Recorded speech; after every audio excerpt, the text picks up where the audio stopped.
Hi friends and Potterheads, we are in the Order of the Phoenix, chapter 4, number 12, Grimmauld Place. And in this chapter, Harry is full of a lot of anger and frustration. And it's it's right there. It's so much there. And one of the things that comes out is there's a line here where he's talking with Fred and George, and the comment is, "You don't want to bottle up your anger like that."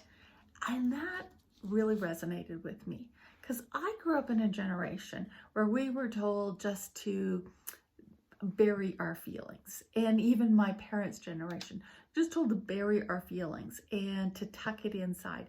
And it's no wonder we have a whole generation, 2 generations, maybe even more, where we did exactly that. And we all ended up with ulcers. Now, fortunately, I didn't end up with an ulcer, but there's a huge number of people in my generation and older generations where we got ulcers because we took all of that energy, those negative feelings, the anger, the frustration, whatever had happened, and we pushed it down inside. We didn't deal with it. We didn't manage it. We didn't negotiate it. And so I'm going to ask you, where in your life are you experiencing anger and frustration? And what are you doing about it? Please tell me you're not pushing it down like my generation did or my parents' generation. Please tell me you have some strategies to navigate it. Now, some of the strategies that are more common to navigate it are talking about it. So we can vent. So we find a safe place. That can be a counselor, a coach, or even a really trusted friend. And it has to be somebody who knows and understands that you are venting for the sake of venting. You are not bitching. You are not griping. You are not in a constant state of complaining. That you just have this situation that you need to vent about. Really key. So sometimes we need, depending on the individual, we need to vocalize it. So we're going to vent it verbally to somebody. Some people need to scream. And so they go into a safe environment, a natural environment maybe, and they just let it out. Sorry, I can't. I'm not good at the vocalization thing. Maybe it's a pillow. You grab a pillow and you scream into your pillow. If that works for you, do it.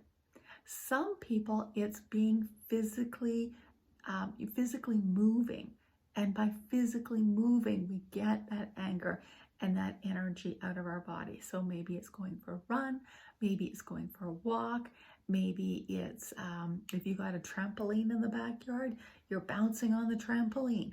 You're just doing something to physically move your body and get that energy, that emotion out of your system. Do not push it down. So lots of different mechanisms. Talk about it. We can yell it out, get it out of our system. We can move our bodies. What are some of the things that you might do? Oh, some people meditate. For me, meditation works better for other things, but maybe that's your thing. Find that thing within you that you use to navigate frustration and anger, and please don't stuff it down. It does us no good in the long run. We need to express it in some form or another. If this resonates for you, I love to hear your thoughts on it. If it's something you need some support on, please give me a shout. No problems. I have lots of free discovery sessions that are available. Love to share more information and look for where the strategy is that works for you. We are each individuals. We each need our own strategies. So love to share that with you. Feel free to pick up my book, Alamora, A Potterhead's Guide to Unlocking a Magical Life, because there's also strategies in there just to navigate through your day-to-day life, and love to hear how that's working for you. Wish you all the best. We'll see you here next week. Take care. Bye now.